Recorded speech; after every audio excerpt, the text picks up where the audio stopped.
Bun găsit la Exclusiv în România! Cu siguranță cel mai cunoscut ambasador, cu ghilimele sau chiar fără, al României în această perioadă este britanicul Charlie Ottley. L-ați văzut, i-ați văzut emisiunile, ați citit despre el, poate ați citit chiar și cărțile scrise de el, pentru că este jurnalist și scriitor în egală măsură, posesor al unui simț al umorului extraordinar, a unei capacități de a observa și remarca lucruri dincolo de medie, mult peste medie, în așa fel încât a reușit să promoveze România peste hotare și să aducă notorietatea acestui spațiu cu o, să spunem, eficiență ieșită din comun. Și totuși, cine este Charlie Ottley? Cine l-a adus în România? Ce l-a adus în România altceva în afară de peisajele superbe, în afară de casele pe care le găsește, le observă, le preia, le renovează și le pune în circuitul turistic, altceva în afară de ideile cu care reușește într-adevăr să prezinte celor de dincolo, mai ales o Românie care nouă poate ni se pare comună, dar lor li se pare absolut fascinant. O Românie sălbatică, o țară a unor Carpați pe care cei de dincolo reușesc să iubească pentru că pur și simplu nu au așa ceva. Și totuși, cine este Charlie Ottley?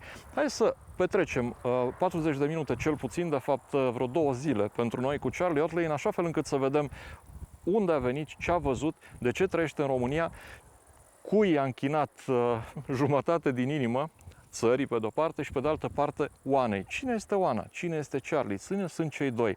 Haideți să vedem, haideți să-i cunoaștem mult mai bine.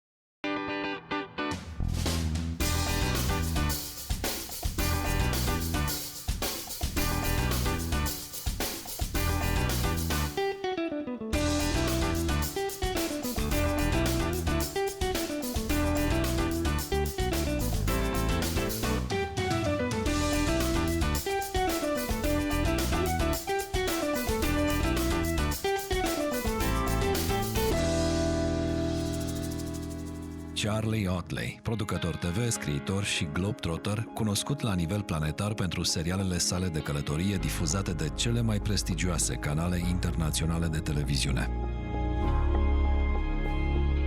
Stabilit de 10 ani în România, a devenit un promotor asidu și extrem de eficient al țării noastre, aducând beneficii substanțiale de imagine turismului românesc. Serialele Wild Carpathia sau Flavors of Romania, difuzate în întreaga Europa, în Orientul Mijlociu și în America de Nord, au demonstrat lumii și României că o altă abordare a bogățiilor materiale și imateriale ale acestui pământ poate eficientiza turismul românesc pe măsura potențialului existent. România poate fi noul paradis turistic mondial, crede Ottley.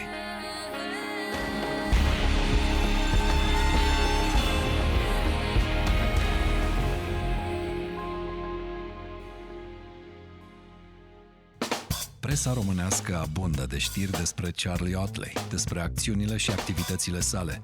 Omul merită din plin atenția și aprecierea care îi se acordă, însă nu toți gazetarii au reușit să intre în casa și mai ales în sufletul lui Charlie și al Oanei, iubita lui. Să începem cu casa, întâi cu cea recent cumpărată la Șirnea. Un loc în care Charlie Ottley aduce pentru prima dată jurnaliști, indiferent de unde. Mă bucur că suntem noi, cei din România. Cred că are de gând să ne arate ce înseamnă pus în practică visul ăsta lui și întregului concept legat de această Românie pe care dorește să o ofere, să o prezinte, altă Românie decât cea pe care o promovăm noi de obicei. Hărmălaia mare pe aici, o sumedenie de căței, este proprietatea lui Charlie, dar o să trească să-l întrebăm pe el mai bine, să vedem. Nici măcar nu știu foarte bine unde suntem, Șirnea, dar mai mult de atât, nu știu ce să vă spun. Charlie? Yeah.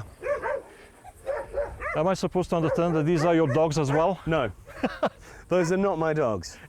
I'm very much hoping that when these guys leave, and I'm letting them stay for the winter because they've got their livestock and everything, but then the dogs will probably disappear.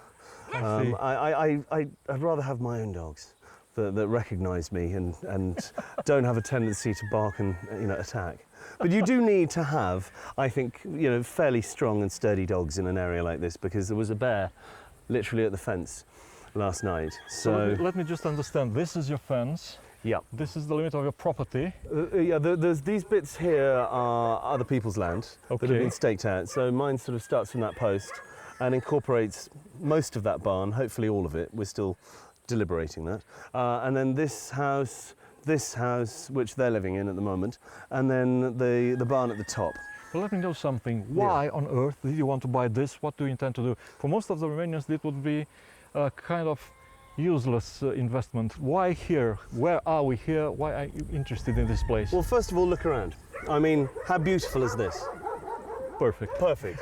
I wanted to buy an old house with the traditional architecture, and I wanted to show people that you can restore it perfectly, make it fit for modern living and modern use, with underfloor heating if you want, nice bathroom, beautiful rooms, really nicely designed, but to keep the structure of the traditional house, because we're losing every day hundreds of beautiful traditional homes across the country, whether we're in Saxon Transylvania, whether we're in Bukovina, whether it's a wooden house in the Maramureș or the wooden houses near Toplița in Harghita County. These houses are being abandoned, they're being left to fall down, and they represent a vital piece of Romania's patrimony. And I think we need to start caring about the past. If you look at monuments like Baile Herculane, the Imperial Spa, it's collapsing bit by bit as I speak. You know, chunks of mortar fall off it every day. And this was one of the grandest spa resorts in Eastern Europe. And it was on the grand tour for ladies of society from the UK, for as far away as the UK. They would come and they would visit and take the waters of a spa that was built by the Romans. This is of enormous cultural significance. And if it was restored, it would bring millions and millions of euros into that local economy every year. And I think the same applies on a smaller scale with these villages, with the patrimony, with the churches that are falling down, with many of the castles and the monuments that aren't being looked after, and there's not money available to restore them, to protect them and to celebrate them. And I think that this will help the future of tourism in Romania if we can conserve and protect the patrimony of this country. So this is my little contribution to have a place people can come and see how it can be done beautifully and not knocked down and replaced by something ugly, concrete and modern. Right, I could agree to that to some point, but help me understand, why is this a kind of counter-offer to what Romania offers now in terms of tourism? Because if you go quite close from here to Bran, Yeah. you will see modern chalets, Yes. restaurants, people crowding Yeah, there. I know. I call it termite. Do you deny that? I call it termite tourism. What's happened, and you see this a bit in Șirnea as well, you see beautiful historic communities that have gradually been subsumed with concrete, cement, modern architecture, which in the end detracts from the beauty and cultural significance of that community, and it destroys the potential for tourism. If you look at some of the wooden villages in the Maramureș, they've built so many modern concrete guest houses that now the actual skyline, the landscape has changed, and you can't see the wooden houses anymore, you see the chalets. And I understand that people want to come and see the wooden village, so there's tourists arriving, so they knock down the wooden house and build a 4-story concrete modern obscenity. And then suddenly the tourists don't come and they're scratching their heads because they've sold all the farmland and they've built this thing, but no one wants to visit anymore because the wooden village, the integrity of that community, historically speaking, has been lost. And we need to stop that from happening. Areas of outstanding natural beauty in Romania should be protected and people should be allowed to build, but I believe that they should only be allowed to build in the style of the existing architecture to keep those communities of huge value to cultural travellers and for tourism for the future, because that will bring an income for forever from tourism. Whereas, Do you think so? yes, I really believe that tourism could be the future for this country if we can protect and preserve and celebrate the biodiversity, the monuments, the patrimony, the cultural landscape and the forest, of course. So what would be, in your opinion, the strong points of a Romanian touristic brand? Okay, so if we were to create a brand, which Okay, we've tried to be doing with our campaign for BBC World over the month of June, broadcasting 4 films, 1 minute and 30 seconds across the whole of Europe, America and the Middle East. And we had to sort of start from scratch and think, okay, what do people want? You know, what has got Romania? What is Romania's unique selling points? And for me, at least, it's the forest, the mountains, the wilderness, the biodiversity, the fact you have large carnivores here in abundance, which is not the case in other countries in Europe now, and also this amazing history and patrimony that Romania still retains. And I mean, from history and Argamum, which are 3,000 years old, and Sami Segetusa, the Dacians, right through all the cultural changes and the geographical borders that have moved and the different peoples that have come here. You know, we have obviously, you know, the Aromans, the Lipovans, the Saxons, the Hungarians, the Roma, the Romanians. We have so many different cultures and languages. It's like a chorba. A cultural chorba, partly because it's been on the coalface between the Occident and the Orient for thousands of years. So, you know, under Stephen the Great, they painted the stories of the Bible on the outside of the churches to keep those areas Christian because of the encroachment of Islam. And so there's this constant, I guess, balancing act between these two rival cultures. And that's gone a long way to help create this amazing rich mix of culture in Romania, which is unique.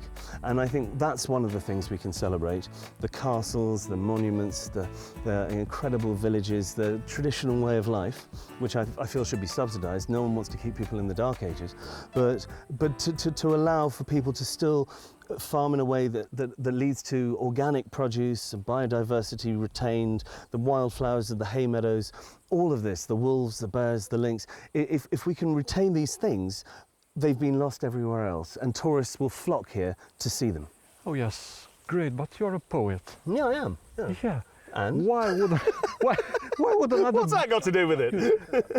Yeah. Why would another Brit Yeah. be interested in these things, or not only a Brit, a German, a Frenchman, anyone else? I think possibly you underestimate how romantic the Brits are, and maybe the Germans and the Spanish. People don't have this kind of thing in their country. We have destroyed all our forest in England. We have got small patches of woodland. The replanting has been non-indigenous pine in parts of Scotland, which used to be 2/3 of the Great Forest of Caledon, 2/3 of the Highlands of Scotland, and that's gone. And it's been lost, but here we still have the largest expanse of mixed forest in the whole of Europe, left here in Romania. And that is an amazing treasure. It's a gem. We also have the biggest river delta in Europe. The Danube Delta, which doesn't get a lot of promotion, but is, you know, part of which is a biosphere, UNESCO Biosphere Reserve. And so we really need to work out what has Romania got that everyone else doesn't really have in such abundance.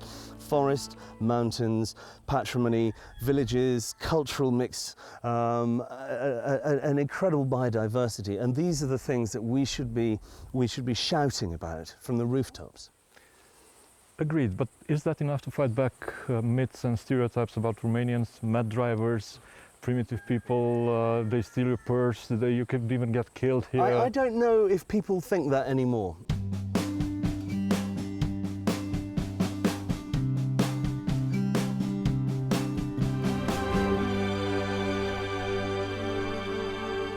This will be put underneath a wooden deck. So here there'll be a beautiful wooden deck. And you'll be able to sit out and watch the sunrise over Postavarul mountain if you're up early, and a place for people to sit and just take in this amazing view. I'd like to try to put the wires underground, so you don't have, you know, the electric wires and the concrete there, and just have it looking completely, you know, pristine, as it might have looked 100 years ago. So people come here and they feel they're stepping back in time, which we all really want. We want things to be simple, especially now with COVID and everything. We just want to get away, and I think that's another thing for Romania. Wild open spaces, lonely mountain peaks, isolated castles and villages and vast forests. This feels safe. This feels safe, and it feels attractive to us because it's getting back to the roots, the simplicity of living, the lifestyle that people secretly crave. Do you think that you can change some mentalities in here? Because yes, you have challenged the traditional way of promoting Romania. Yes. You are trying to put something else in place, everything you have described. But can you change mentalities? Can you convince the locals, for example, to join to your idea, or the officials to give up to their... I've seen it. I've been coming for 10 years, and I've watched more and more beautiful hotels and eco-lodges springing up across the country and done in the right way, and it's taking off. I don't see why Romania can't be the eco-tourism destination of Europe. I really believe that. I do, I seriously do. And if you think about it, if that's the brand, then we by definition, we also help protect the forest, because people don't want to come and see a sea of stumps. They want to see a beautiful Yellowstone Park of Europe. Mm-hmm. So we help provide another source of income from cutting down the trees, and maybe there's a greater value in a standing forest than a felled one. We also preserve the biodiversity. We help the local communities with their organic production of organic food and crafts and things like this.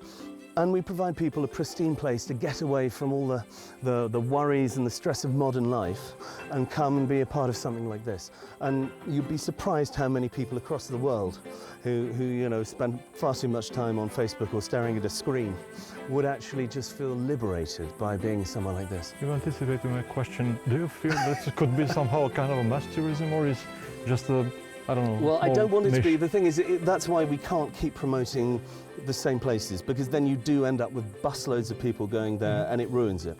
We have to make sure that we send tourists to all the different parts of Romania, all the 9 historic regions that all have something unique to offer. They all have their treasures. And if we do it right, we create a coherent plan for each of the historic regions, you know, from Moldova across to Banat. We can actually ensure that all the different landscapes get appreciated, and that we can generate and develop tourism in the right way right across the country. Final question for here. Yes, please. You've been traveling all over the world. Yeah. You're world famous. You're a specialist in whatever you need to know about. Yeah. Why Romania? Why did you choose? Why did you focus so much? Why so passionate about Romania? Because for me it is largely unspoiled compared to other countries I've visited in Europe, because you still have this wonderful organic food and produce here. The tomatoes are amazing, the melons, all the things that you have, the mushrooms that are foraging. You know, there's so much biodiversity, the wildflowers in the spring. It's paradise. And then you have the mountains, and you have the fact that you can actually be somewhere like this and hear a wolf howling at night. That's so romantic for people, because the last wolf in England was shot I think in Scotland in the 1600s. We don't have bears. I know they're making a little bit of a comeback in Spain and a couple of places, but really 2/3 of Europe's alpha predators are here in Romania. And so it's that sense of being really somewhere wild, but beautiful. And that serves as a sort of way of getting away from everything that you're used to, and being somewhere where you know, okay, on that hill last night there was a bear. And you don't have to see it, but to know it's there is tremendously romantic for a foreign tourist who wants to go hiking in the mountains and wants to feel they're in an unspoilt landscape. So by protecting, preserving and promoting the natural and cultural treasures of Romania, we can actually ensure tourists will keep coming, and more tourists will come, and we can actually develop a sustainable income for people in rural areas. Just come with me. I'll just show you the view, because it's absolutely outstanding up here. Yeah, this is impressive indeed. So this will be maybe just a little chalet, one bedroom. I need to raise it up and put new shitsa on the roof, and then have shitsa along the sides as well, because I want to continue the style. So you're not putting it down anyway? No, I don't want to take it down. I probably will have to get taken down and reassembled with some of the timbers, but they're quite good, a lot of the timbers. And then we raise it and raise the roof a little bit, not too much, so there can be a bedroom upstairs and a little kitchenette and a living room downstairs, with a nice window looking across to Postavarul and over there to Buceci. Great. And if you have a look here, you see, when I bought this house, you'll find this amusing. When I started buying this house, I asked them if there were any bears. And they were worried that I might be put off. So they said, no, pug me strets, love, no, it's okay. I'm like, oh, that's a bit disappointing, I wanted bears. And then I came up here and I saw this door, and if you have a look at this door, that's not for a wild boar, or that's not for pork mistrets. That's a very conservation-minded bear repellent. I obviously I'm not a fan of rusty nails to scare off bears, but obviously it's a traditional solution. But it clearly demonstrates that there are bears coming here, and then last night they saw a bear. So I think they're a bit perplexed that I want to have these animals close by, because you know, as long as there's a fence and they don't come in and, you know, savage me or my guests, which they tend not to do, because I've been quite close to bears, and unless you come between a mother and a cub, generally speaking, they're going to run away. But I love the idea that I'm so close to nature. I mean, that is Piatra Craiului National Park right there, and into the forest, over, and then you're onto the foothills of Cold Mountain, as you know from the film. Yeah. And then this view. So a window there, so you can have the traditional roof, you can have the beams, you can have the schitzer walls, but then you can have a big piece of glass there, which is modernizing an old building, but just glass, and then you can see from lying in bed, you can look out and see this view. I mean, how inspiring. As a writer, for me, I mean, it doesn't get much more inspiring than that. Uite, da. Uite, da. Uite, buceci. Uite, Tu vorbești românește? Vorbesc un pic. Un pic. Înțeleg mai mult, vorbesc puțin. Yeah. So first of all, It's quite generous as a yeah, it's not bad. So this is the first room in here. This will be a bedroom. Beautiful ceramic stove. Absolutely gorgeous. Will you keep the stove? Oh, that's not going anywhere. I mean, that's a feature. That's wonderful. That's pride of place in the room. But then we've got the what will be the kitchen in here. If I can turn it on, there's no lights, so it's hard to see. But I'm going to have this as a kitchen. There's a cellar downstairs. With a cellar. Yeah, there's a good cellar, good sized cellar for palinka and pickles. And then I want to knock a hole through here, and you'll see why, and then seal this up, so the access to the kitchen is from the other room. And you've got a nice window there. So I'll show you why if we go around. Okay. And then this becomes a bedroom which is isolated, and you don't have access here. So this is one room. Okay. Maybe even with a little kitchen, not kitchenette, but a little sink, and a loo in the corner. I see. You know, so it's self-contained with ensuite. And then we have this amazing corridor. I love these corridors with the glass, the greenhouse effect, you know? The positive greenhouse effect. Because it keeps it so warm in the winter with the light. And also you've got this amazing view you can see. So we come around here, and bedroom number 2. This one? In here, yeah. This is bedroom number 2. This is yep, here we go. Nice. So, yeah, got potential. Of course. And I think here, you will need some again, heating, a loo in the corner. Loo in the corner, yeah. Bed there, maybe even a freestanding roll-top bath. You know, with a tile bit in the corner there, so you have an open bath. I love that look. You know, it's very cool with a little sink there, and this can all be self-contained as another room. What about the heating here? Heating here, I'm either going to put a stove in, or my ideal thing is to have an electric immersion heater with radiators. So I've got central heating. See. Now this will be the day room. And communicating there with the communicating with the kitchen. With a sofa bed, and you come through here. And then you've got this window, and then that's going to be like this, and this will be the dining room and a sitting room. I see. With a bigger window than this? With maybe a bigger window, but we'll see. It's not too bad. I don't want to change the windows, because when you've got the shutters up, you get a lot of light. There's another one here. There's another one there. Yeah. Well, and then actually the idea later, I mean, I won't be able to afford it for the time being, but later on, is to have a staircase going up here.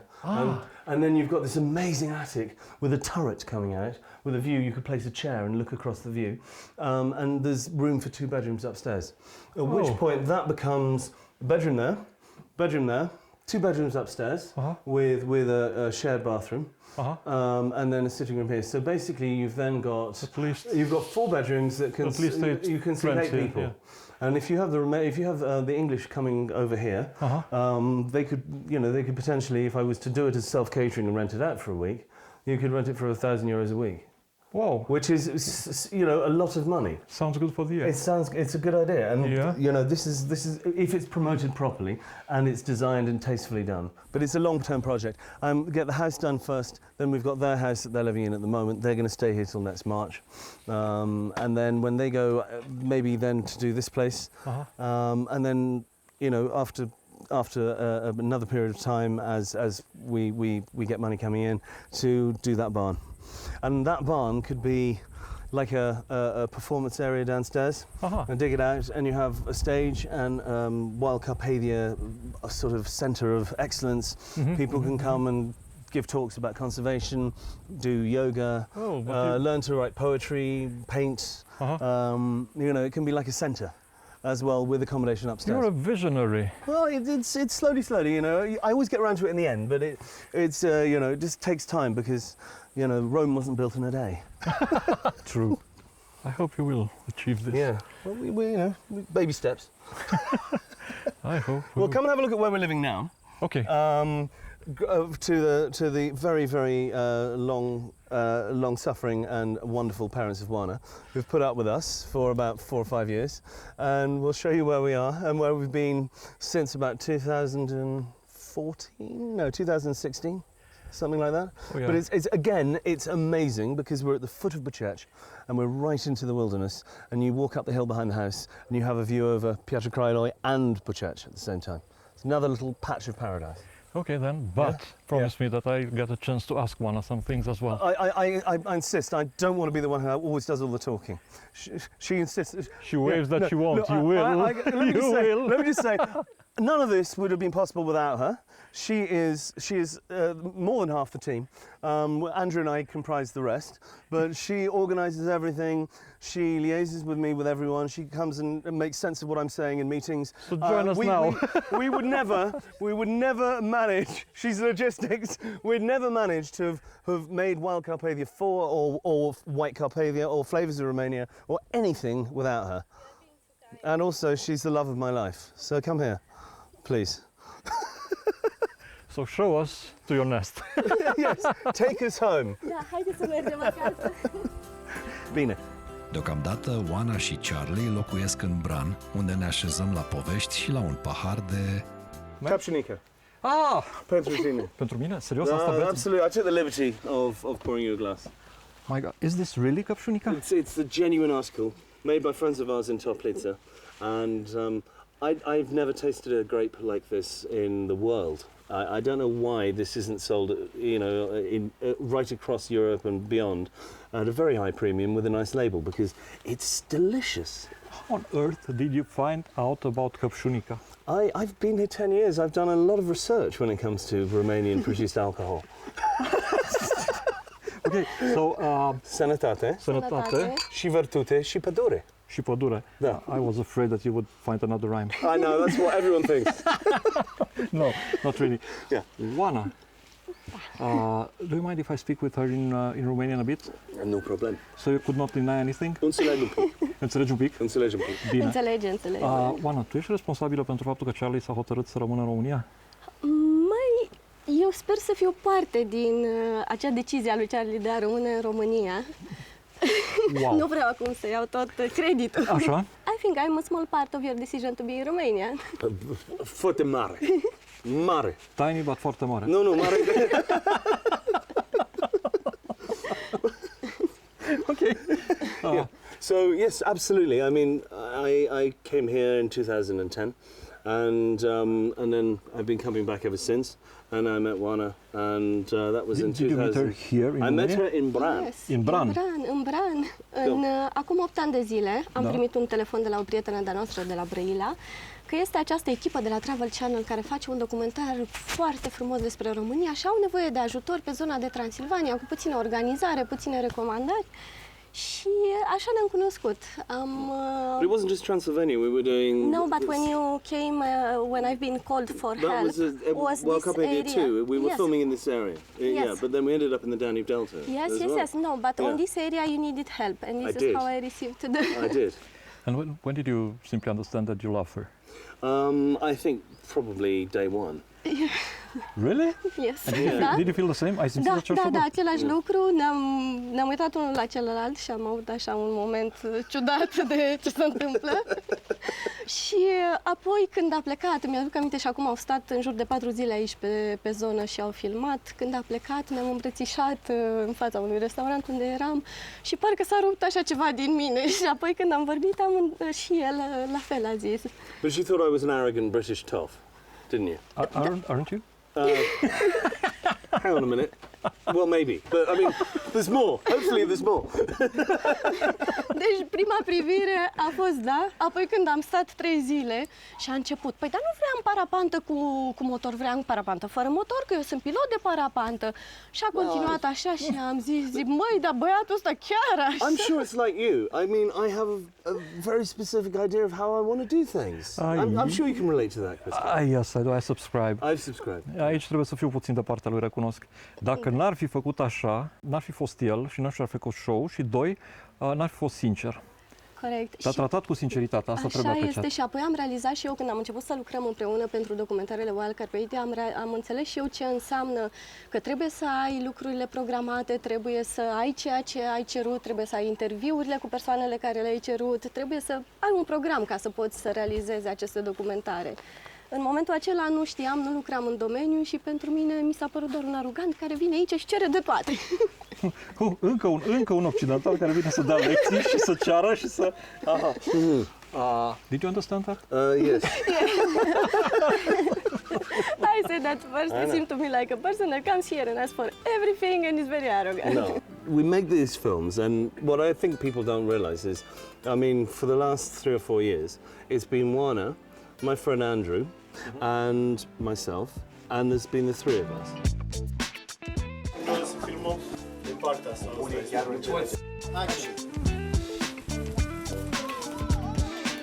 And we've done everything. I mean, I might talk a bit in front of the camera, but mostly my job is carrying a tripod. And Oana's filming, and Andrew's filming, and I'm filming, so the 3 of us film. Oana's organising the locations, because obviously, you know, she's talking to the people directly. Together we're making decisions about what to include, what not to include, and how we want to do it. Then, you know, Andrew directs a bit because he's looking through the camera and says, I want to do this, I want to do that. So he'll direct and I'll direct and Oana will direct. And then it comes to the edit, and Oana will have an idea and I'll have an idea and Andrew will have an idea, and we'll all edit together. And then she'll translate. And at the end, you know, we have the musicians. We have Mihai Toma, for example, who's very good, who gave us wonderful soundtracks to Flavors of Romania. We have sound edit back in London, and we have people who do our colouring for us. But apart from that, really, this is it. This is the 3 of us. So we have to multitask.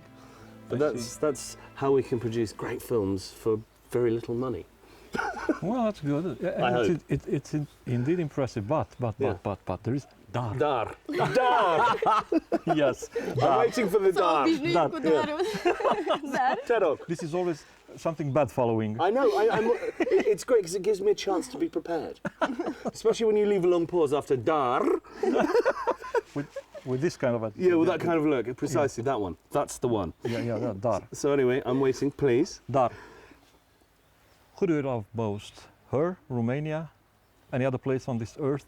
Well, you can't liken a country to a person. So I mean, the way I love Romania and the way I love Oana, obviously, hopefully, I mean, it's quite different. But I do adore Romania. It's my favourite country. I mean, probably more than my homeland now, to be honest. Especially since we decided to Brexit. Best pronounced with a Sean Connery accent. Don't do it, but you'll get what I mean. Yeah. I know. So yeah, Romania is my favourite country, and obviously. This is my favourite person, so I'm very happy that the 2 things go very well together, and don't require me to travel very far.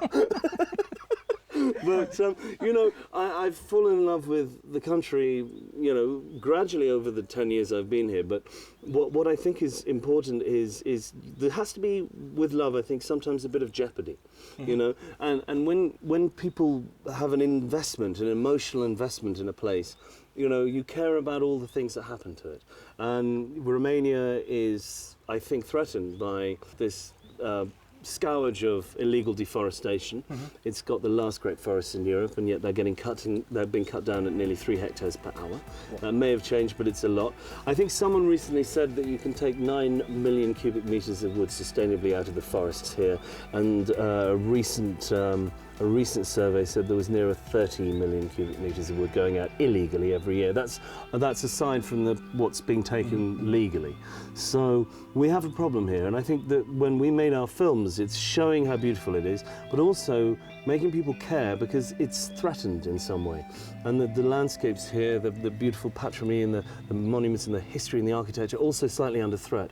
So what we try to do with our films and our mission is to encourage people to celebrate and to protect and to preserve the natural and the cultural legacy of Romania. And those are the things that made me fall in love with the country in the first place. And I think these are the things that will make foreigners fall in love with Romania. So we really need to be careful to protect them in order to make sure that the country has a future from a touristic perspective, don't you think? Okay, but how would it translate for a foreigner? Căpșunica. It's very hard. Okay, so it's very hard to translate căpșunica because you have to taste it. You know, someone said this is wine, and I tasted it. I said that doesn't taste like wine. You know, it tastes like someone's distilled some sort of wonderful magical forest fruit. You know, with like elderflower and ambrosia. You know, and it's absolutely natural, but it is a wine. It is a bona fide grape. It's made organically. It may not last as long as a Chateauneuf de Pape, but you have to drink it quickly. And why wouldn't you drink it quickly? It's like Beaujolais. Why don't we have in Romania? You know, you have Beaujolais Day in France. Yeah. Why don't we have Căpșunica Day in Romania, where everybody opens a Căpșunica and celebrates? I think that could be a sensational thing. It would put Căpșunica on the map. Maybe we could even get foreigners to come and enjoy Căpșunica Day in Romania. Oh yes, but on the other hand, Romanians identify themselves also with palinka. What Well, they do you say do. about that? Well, I think palinka is another... Indulge me, please. I'm from Okay. Bihor. Well, I'm very proud of I my know you're palinka. very proud of your palinka. Well, as you'll find out later, Oana's dad makes incredible palinka here. Everywhere we go, people are like, "You've got to try my palinka." It's just this sort of thing of local pride. You know, lots and lots of people. We keep going around when we're filming, and we get more and more bottles, plastic bottles of palinka that build up in the back of the car. You know, and it's wonderful. And I love the tradition. In England, of course, you can't make your own spirits. Yeah. And I think that's a shame, because it's a very sociable thing. And we actually came up with this idea the other day of having, you know, on Instagram, my palinka place, to restart tourism. So basically what you do is you take a photograph of yourself with a glass of palinka in your favourite location around the country, and then you take a photo, selfie, or a picture of the glass against a beautiful background, and you hashtag my palinka place, and we show all people's favourite places around the country, and it creates an Instagram page where people are celebrating their favourite location. That's a nice story, but what story would you tell about Romania to the others to bring them here? Right, what would I tell them? Well, come to the wild corner of Europe. That's our brand. Did you get any feedback to that already? Yeah, it's gone very, very well. I'm waiting. Actually, the BBC are going to be doing a survey, very kindly, because they normally only do that for very big paying customers, and a modest little 45,000 euro campaign doesn't qualify. But they're really keen to help Romania, and we got them very much on side. They're lovely. And so they've actually given us a survey, and we post some questions for the viewers, and that's going to come back in August. So we'll have a really good idea of what people think of Romania, how their expectations have changed from watching the films, whether they want to go, what it is they're looking for, and all this kind of stuff, which we will give obviously to the Ministry of Tourism, and we'll hopefully use in future campaigns to be able to pitch and get exactly the right approach to be more effective. Între timp, statisticile BBC au apărut, iar principala lor concluzie este aceea că interesul publicului britanic pentru România a crescut cu 90%, odată cu schimbarea percepției asupra țării noastre. May I get a bit personal with both of you? Please. Ok, ce vă doriți, un băiat sau o fetiță? Sincer, știu clar că îmi doresc un copil, dar Așa. încă nu mă gândesc dacă să fie băiat sau fetiță, orice. Dar, într-adevăr, îmi doresc un copil. And how would you define the child? What would it be? A Brit, a Romanian, what? A Bromanian. Bromanian. Bromanian! Dude, Bromania! Thanks a lot. And then we go there. And I hope we've got a driver. Okay. That's cruelty. That's cruelty. Although, of course, drink sensibly, everybody. Exact. Beți cu atenție, asta nu e un îndemn la alcoolism.